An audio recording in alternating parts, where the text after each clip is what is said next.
So last class வந்து நம்ம என்ன பார்த்தோம் அப்படின்னா electric dipole and magnetic dipole ரெண்டையுமே நம்ம வந்து பேரலாக பார்த்துட்டே வந்துட்டோம். எலக்ட்ரிக் டைபோல்னா என்ன அப்படின்னு சொல்லி பார்த்தோம். அதே மாதிரி மேக்னெட்டிக் டைபோல்னா என்ன, அது வந்து அதுக்கப்புறம் அதில் வந்து டைபோல் மொமெண்ட்னா என்ன அப்படின்னு சொல்லி பார்த்தோம். ரெண்டு equal and opposite charges separated by small டிஸ்டன்ஸ்னா டைபோல். அதில் அந்த டைபோல் மொமெண்ட்டுங்கிறது magnitude of any one of the charge multiplied by dipole length அப்படிங்கிற மாதிரி சொல்லியிருந்தோம். இப்போ இதே தான் அப்படியே மேக்னெட்டிக் டைபோலுக்கு வரும். மேக்னெட்டிக் டைபோலில் என்ன வித்தியாசம் அப்படின்னா சார்ஜுக்கு பதிலாக போல் ஸ்ட்ரென்த் ஸ்மால் எம் வந்து வரும். அதே மாதிரி மேக்னெட்டிக் இது electric dipole moment P vector அப்படிங்கிறதுக்கு பதிலாக இங்கே magnetic dipole moment capital M அப்படின்னு சொல்லி வரும். அவ்வளோதான். அப்போ அதுலேயே வந்து நம்ம வந்து எலக்ட்ரிக் ஃபீல்டு வந்து கண்டுபிடிச்சோம். எங்கெங்கெல்லாம் கண்டுபிடிச்சோம் அப்படின்னு பார்த்தோம்னா, ஒன்று ஆக்சிஸ் பாயிண்ட்ல, அதாவது டைபோல் இதுதான் டைபோல் ஆக்சிஸ். இந்த ஆக்சிஸ் பாயிண்ட்ல வந்து நம்ம கண்டுபிடிச்சோம். டைபோல் இதுதானா, இந்த டைபோலுடைய ஆக்சிஸ் பாயிண்ட் இதுல ஒரு எலக்ட்ரிக் ஃபீல்டு வந்து என்ன அப்படின்னு சொல்லி கண்டுபிடிச்சோம். அந்த எலக்ட்ரிக் ஃபீல்டு வந்து 2kp/r³ அப்படின்னு வந்து சொன்னோம். அதே மாதிரி ஈக்விட்டோரியல் ஆக்சிஸ்ல வந்து அதே மாதிரி இந்த எலக்ட்ரிக் ஃபீல்டு வந்து பாத்தீங்கன்னா எலாங் த டைபோல் மொமெண்ட் வந்து இருக்கும் அப்படின்னு சொல்லி பார்த்தோம். அதே மாதிரி ஈக்விட்டோரியல் ஆக்சிஸ்ல வந்து பார்த்தோம்.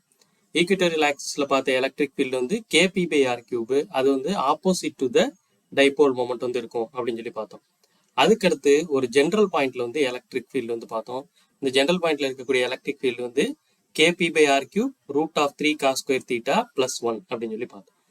இப்போ இந்த ஜென்ரல் பாயிண்ட்ல இருக்கக்கூடிய எலக்ட்ரிக் ஃபீல்டு வந்து டைபோல் மொமெண்ட்ல இருந்து எவ்வளவு ஆங்கிள் இருக்கும் அப்படின்னு பாத்தீங்கன்னா θ + α ஆங்கிள் வந்து இருக்கும்.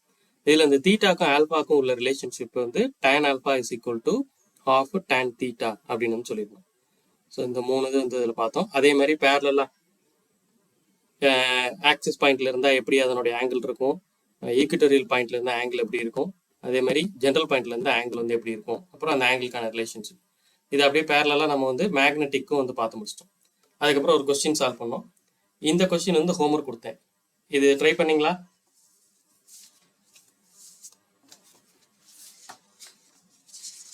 பண்ணீங்களா? ஆன்சர் வந்துச்சா இல்லை பண்ணிடுவோமா?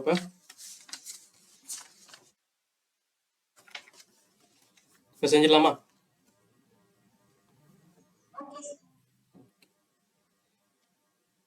சரி, என்ன சொல்லியிருக்கிறாங்க அப்படின்னு சொல்லி பாருங்க.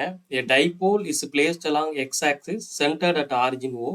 A point P at a distance 20 cm from the origin such that OP makes an angle π/3 அப்படின்னு சொல்லியிருக்காங்க. இது வந்து π/3.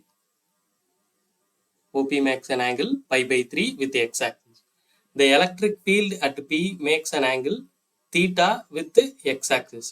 The value of θ would be அப்படின்னு வந்து கேட்குறாங்க. அதாவது என்ன சொல்றாங்கன்னா, dipole is placed along X axis. இந்த மாதிரி டைபோல் வந்து பிளேஸ் பண்ணியிருக்காங்க. இது மைனஸ் சார்ஜ், இது பிளஸ் கியூ, இது வந்து எக்ஸ் ஆக்சிஸ். இந்த மாதிரி எக்ஸ் ஆக்சிஸ்ல டைபோல் வந்து பிளேஸ் பண்ணியிருக்காங்க. Centred at origin. ஸோ இது சென்டர் அட் ஆரிஜின், இது வந்து ஆரிஜின் வச்சுக்கலாம். A point P at a distance 20 cm from the origin such that OP makes an angle π/3. Say இந்த point P அப்படின்னு சொல்லி வச்சுக்கிட்டோம்னா இந்த OP வந்து π/3 அப்படின்னு வந்து சொல்றாங்க. இந்த ஆங்கிள் வந்து π/3 with x axis. Okay. If electric field at P makes an angle θ,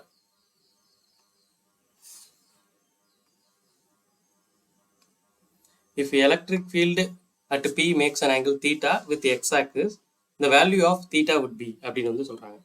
so இதில் வந்து பார்த்தீங்கன்னா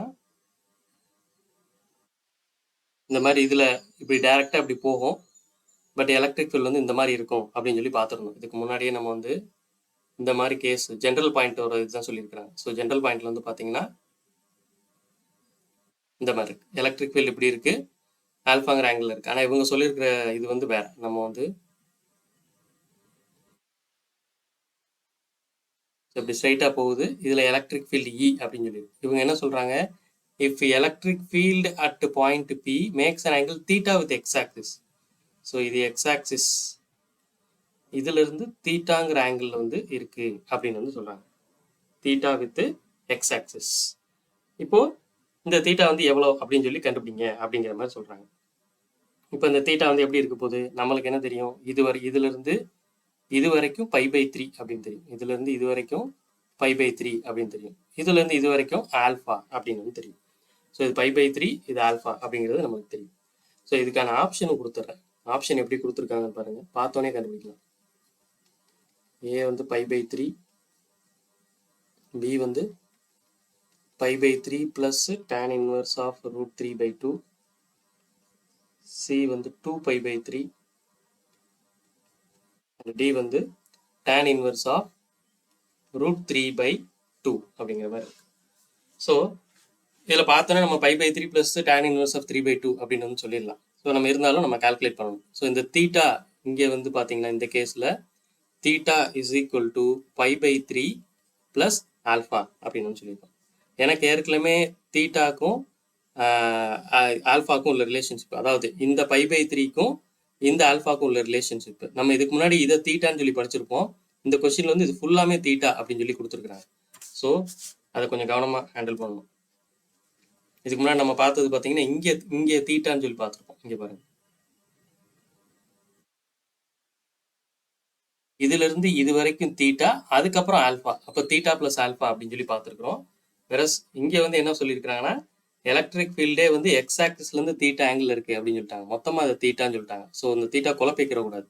ஸோ π/3 ப்ளஸ் ஆல்பா அப்படின்னு சொல்லி வச்சுக்கணும் தீட்டா. அதுக்கப்புறம் அந்த ரிலேஷன்ஷிப் படி எழுதணும்னா tan alpha is equal to 1/2 tan π/3 அப்படின்னு சொல்லி எழுதணும். அதாவது நம்ம முன்னாடி தீட்டான்னு சொல்றது. ஸோ இதுல இருந்து tan alpha is equal to 1/2 tan π/3 வந்து √3. So alpha is equal to tan inverse of √3/2. அவ்வளோதான். ஸோ என்னோட தீட்டா வந்து எப்படி இருக்கு, π/3 பிளஸ் ஆல்பா, ஆல்பாக்கு பதிலாக tan inverse of √3/2. So answer வந்து இதுதான் வரும். theta is equal to π/3 plus alpha, which is nothing but π/3 plus tan inverse of √3/2. அவ்வளோ. ஜென்ரல் பாயிண்ட் உடைய எலக்ட்ரிக் ஃபீல்டு அதனோட ஆங்கிள்ஸ் பற்றி தெரிஞ்சிருச்சுன்னா நம்மளுக்கு இது வந்து சால்வ் பண்ணுறது ரொம்ப ஈஸி. நம்ம படித்ததே 3 ஃபார்முலா தான். ஒன்று ஆக்சிஸ் பாயிண்ட்ல எவ்வளோ எலக்ட்ரிக் ஃபீல்டு, இன்னொன்று ஈக்விட்டோரியல் ஆக்சிஸ்ல எவ்வளோ எலக்ட்ரிக் ஃபீல்டு, இன்னொன்று ஜென்ரல் பாயிண்ட்ல எவ்வளோ எலக்ட்ரிக் ஃபீல்டு, அதுக்கான ஆங்கிள் ரிலேஷன். இந்த 4 ஃபார்முலா தான். ஸோ அதை வச்சு இது வந்து ஈஸியாக சால்வ் பண்ணிடலாம். இந்த கொஸ்டின் எதுவும் டவுட் இருக்கா?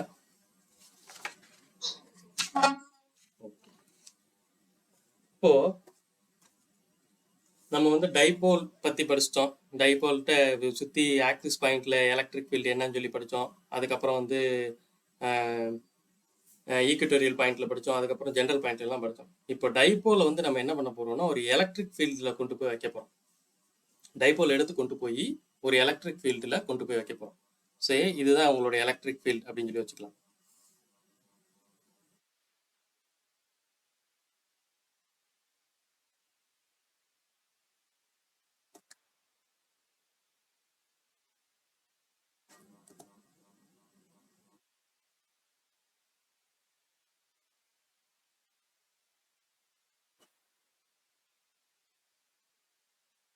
ஸோ இதுக்கு ஹெட்டிங் வந்து டைபோல், எலக்ட்ரிக் டைபோல் இன் எலக்ட்ரிக் ஃபீல்டு.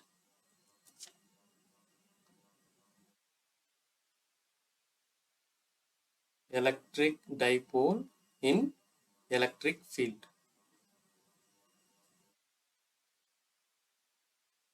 சரி, இதுதான் என்னோட டைபோல்.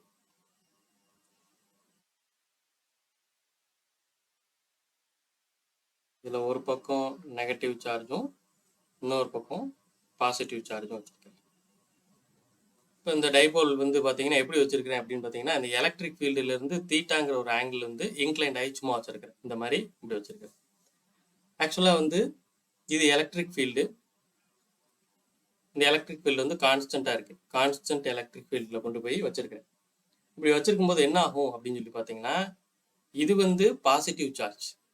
இந்த பாசிட்டிவ் சார்ஜில் எலக்ட்ரிக் ஃபீல்டில் இருக்கும்போது அது ஒரு ஃபோர்ஸ் எக்ஸ்பீரியன்ஸ் பண்ணும். அதாவது இந்த டைரக்ஷனில் F is equal to QE அப்படின்னு சொல்லிட்டு ஒரு ஃபோர்ஸ் இந்த டைரக்ஷனில் எக்ஸ்பீரியன்ஸ் பண்ணும். அதே மாதிரி இது நெகட்டிவ் சார்ஜ். நெகட்டிவ் சார்ஜ் வந்து எலக்ட்ரிக் ஃபீல்டில் வைக்கும்போது F is equal to QEன்னு சொல்லிட்டு ஒரு ஃபோர்ஸு அப்படியே ஆப்போசிட் டைரக்ஷனில் எக்ஸ்பீரியன்ஸ் பண்ணும். அப்போது இந்த டைபோல் வந்து ஒரு யூனிஃபார்ம் எலக்ட்ரிக் ஃபீல்டில் வைக்கும்போது இங்கே நெட் ஃபோர்ஸ் வந்து எவ்வளோ அப்படின்னு சொல்லி பார்த்தீங்கன்னா, net force F net is equal to QE in I direction plus QE in minus I direction. So ரெண்டு கேன்சல் ஆகி 0 அப்படின்னு சொல்லி வரும். ஸோ இங்கே நெட் ஃபோர்ஸ் வந்து எவ்வளோ இருக்குது அப்படின்னு சொல்லி பார்த்தீங்கன்னா 0 அப்படின்னு சொல்லுவோம்.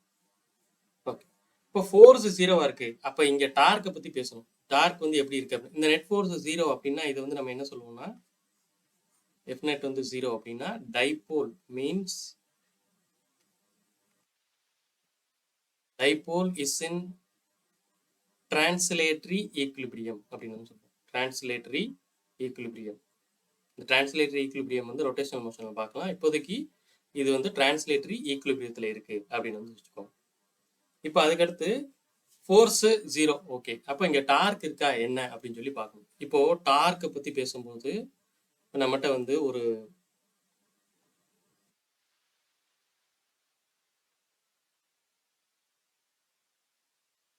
இந்த மாதிரி ஒரு ராட் இருக்குன்னு வச்சுக்கோங்க. இந்த ராட்ல வந்து நான் என்ன பண்றேன், இங்கே ஒரு ஃபோர்ஸ் கொடுக்குறேன். அப்படியே எக்ஸாக்ட்லி ஆப்போசிட் இன்னொரு ஃபோர்ஸ் வந்து கொடுக்குறேன். அப்படியே இதுக்கு எக்ஸாக்ட்லி ஆப்போசிட் இன்னொரு ஃபோர்ஸ் கொடுக்குறேன். இப்போ இந்த ரெண்டு ஃபோர்ஸும் பார்த்தீங்கன்னா ஈக்குவல் அண்ட் ஆப்போசிட்டாக இருக்கிறதுனால இதில் வந்து நம்மளுக்கு வந்து டார்க்குங்கிறது இருக்கவே இருக்காது. ஏன்னா இது வந்து ஒன்றுமே பண்ண போகிறதில்ல. இதை வந்து இந்த ராடை வந்து சுத்த போகிறதில்ல. ரெண்டு ஃபோர்ஸ் ஆக்ட் ஆகுது. பட் இந்த ரெண்டு ஃபோர்ஸ் வந்து என்ன பண்ண போகுது, இந்த ராடை வந்து டேர்ன் பண்ண போகிறதில்ல. ஒரு ட்விஸ்டிங் ஃபோர்ஸ் எதுவும் கொடுக்க போகிறதில்ல. இதே இது இந்த ஃபோர்ஸ் வந்து நான் இப்படி கொடுத்துருந்தேன்னா,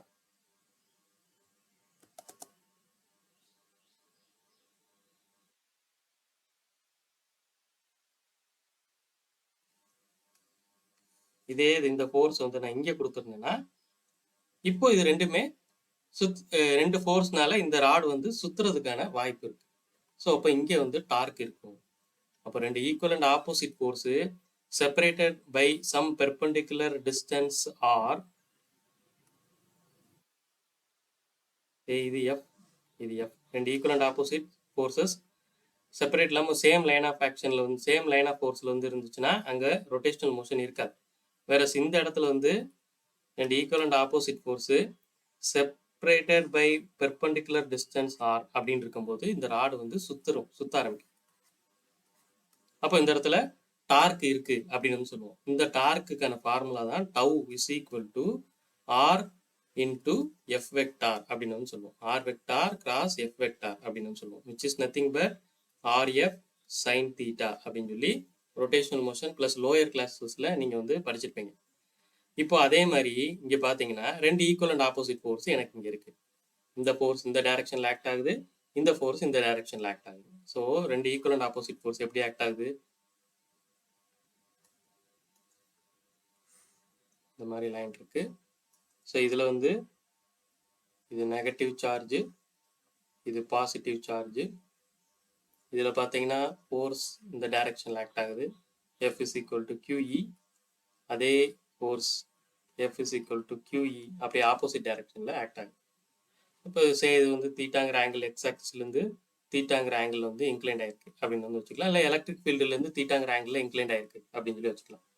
எனக்கு டார்க் இஸ் ஈக்குவல் டு ரெண்டு ஃபோர்ஸு, இந்த ரெண்டு ஃபோர்ஸுக்கு இடையில இருக்கக்கூடிய பெர்பெண்டிகுலர் டிஸ்டன்ஸ் அப்படின்னு பார்த்தோம்னா இந்த ஃபோர்ஸ் வந்து இப்படி எக்ஸ்டெண்ட் பண்ணிக்கோங்க பின்னாடி, இந்த ஃபோர்ஸ் அப்படியே பின்னாடி இப்படி எக்ஸ்டெண்ட் பண்ணிக்கோங்க. அப்போ இது ரெண்டுக்கு இடையில இருக்கக்கூடிய பெர்பெண்டிகுலர் டிஸ்டன்ஸ் அப்படின்னு சொல்லி பார்த்தீங்கன்னா இதுதான். ஸோ இதுதான் இதுக்கான பெர்பெண்டிகுலர் டிஸ்டன்ஸ். இந்த டிஸ்டன்ஸ் தான் நம்மளுக்கு தேவை. இது எப்படி கண்டுபிடிக்கிறது? சரி,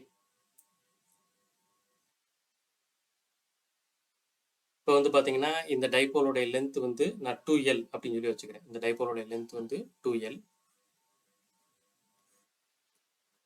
இது 2L அப்படின்னு இருக்கிறதுனால இதை நான் 2L, இது தீட்டாங்கிற ஆங்கிள் இன்க்ளைண்ட் ஆயிருக்கேன். இங்கே தீட்டானா இங்கேயும் தீட்டா தான். ஸோ இது வந்து 2L காஸ் தீட்டா அப்படின்னு சொல்லலாம். இது 2L சைன் தீட்டா அப்படின்னு சொல்லலாம். இந்த 2L காஸ் தீட்டா எனக்கு தேவைப்படாது. இந்த டிஸ்டன்ஸ் தான் எனக்கு தேவைப்படுது, which is perpendicular distance between two forces 2L sine theta. அப்போ torque tau is equal to force multiplied by your perpendicular distance. So இது r vector cross F vector அப்படின்னு சொல்லலாம். அப்படி இல்லாட்டி force multiplied by perpendicular distance r perpendicular அப்படின்னு சொல்லலாம். So ஃபோர்ஸுங்கிறது வந்து QE, இந்த ஆர் பெர்பெண்டிகுலருங்கிறது வந்து 2L சைன் தீட்டா அப்படின்னு சொல்றோம். இதுல இந்த Qவையும் இந்த 2Lஐயும் எடுத்தோம்னா அது டைபோல் மொமெண்டா மாறிடும். PE sin theta அப்படின்னு வந்து சொல்லுவோம். ஸோ உங்களுடைய torque tau is equal to P E sine theta அப்படின்னு வந்து சொல்லுவோம். அப்படி இல்லாட்டி வெக்டார் ஃபார்ம்ல சொல்லணும்னா tau is equal to P vector cross E vector. P E sine தீட்டானா அதை பி வெக்டார் கிராஸ் இ வெக்டார்னு கூட எழுதிக்கலாம். கிராஸ் ப்ராடக்ட்ல இருக்கிறது இந்த சைன் தீட்டா ஃபார்முலா வந்து வரும். ஸோ ஒரு டைபோல வந்து யூனிஃபார்ம் எலக்ட்ரிக் ஃபீல்டில் வச்சோம்னா அங்கே நெட் ஃபோர்ஸ் வந்து 0வா இருக்கும். பட் கப்புள் ஆஃப் ஃபோர்ஸஸ் வந்து ஆக்ட் ஆகுது.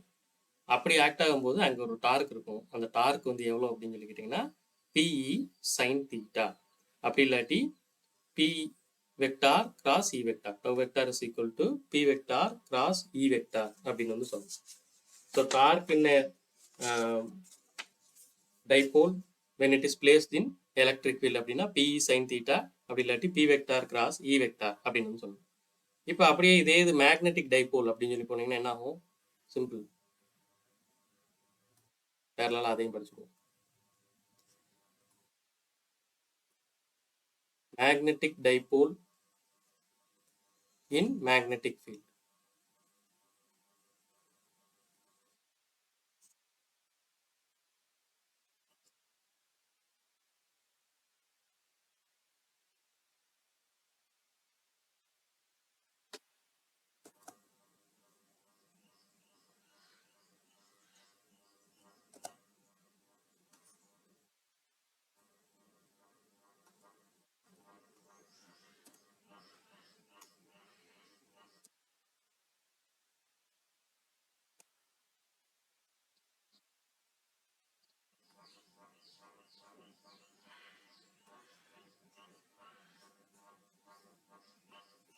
ஸோ இது வந்து மேக்னெட்டிக் டைபோல், மேக்னெட்டிக் ஃபீல்டு அப்படிங்கிறதுனால இ வெக்டாருக்கு பதிலாக நான் பி வெக்டார் அப்படின்னு சொல்லி எழுதிக்கிறேன். பி வெக்டாருங்கிறது இதனுடைய மேக்னெட்டிக் ஃபீல்டு. ஸோ இங்கே டைபோல் வந்து எப்படி இருக்குது அப்படின்னு சொல்லி பார்த்தீங்கன்னா ஒரு பார் மேக்னெட்டை கொண்டு வந்து வைப்போம். Bar magnet in the sense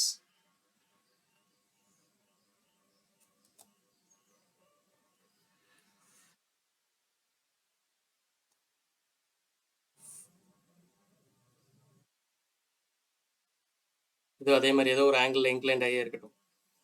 இங்கேயும் வந்து பார்த்தீங்கன்னா force F is equal to MP அப்படின்னு சொல்லி ஒரு ஃபோர்ஸ் வந்து ஆக்ட் ஆகும். Force F is equal to MP அப்படின்னு சொல்லி இந்த டைரக்ஷன்லையும், இங்கேயும் force F is equal to MP அப்படின்னு சொல்லி இந்த டைரக்ஷன்லையும் வந்து ஆக்ட் ஆகும். ஸோ இது சவுத் போல், இது நார்த் போல், இது தீட்டாங்கிற ஆங்கிள் வந்து இன்க்ளைண்ட் ஆயிருக்கு அப்படின்னா உங்களுடைய இங்கேயும் நெட் ஃபோர்ஸ் வந்து 0, F net equal to 0. Torque tau is equal to M B sine theta. அங்கே பிஇ சைன் தீட்டா அப்படின்னு வந்த மாதிரி இங்கே எம்பி சைன் தீட்டா அப்படின்னு சொல்லி வரும். அதே மாதிரி வெக்டார் ப்ராடக்ட்ல எழுதணும்னா M vector cross B vector அப்படின்னு வந்து சொல்லுவோம். அவ்வளோ. ஸோ சேம், ஜஸ்ட் பிஇக்கு பதிலாக எம்பி மட்டும்தான் மாறுது. ஏற்கனவே நம்ம நேற்றே சொன்ன மாதிரி அங்கே சார்ஜ் கியூ அப்படின்னு சொல்லி வந்துச்சுன்னா இங்கே magnetic pole strength small M அப்படின்னு சொல்லி வரும். Charge Q pole strength. அதே இது எலக்ட்ரிக் ஃபீல்டு இ வெக்டார் அப்படின்னு சொல்லி வந்துச்சுன்னா இங்கே வந்து பி வெக்டார் அப்படின்னு சொல்லி வரும். அதே மாதிரி electric dipole moment P vector அப்படின்னு சொல்லி வந்துச்சுன்னா டைபோல் மொமெண்ட் பி வெக்டார்னு வந்துச்சுன்னா இங்கே வந்து magnetic dipole moment M vector அப்படின்னு சொல்லி வரும். அவ்வளோ. ஸோ இவ்வளோதான் இதில் இதுக்கு எலக்ட்ரிக் டைபோல் அல்லது மேக்னெட்டிக் டைபோல் மேக்னெட்டிக் ஃபீல்டில் வச்சுருந்தேன். சரி, இப்போ அடுத்து ஒர்க் டன் வந்து பார்க்க போகிறோம். ஒர்க் டன் ஏன் ஒர்க் டன் வந்து பார்க்குறோம் அப்படின்னா,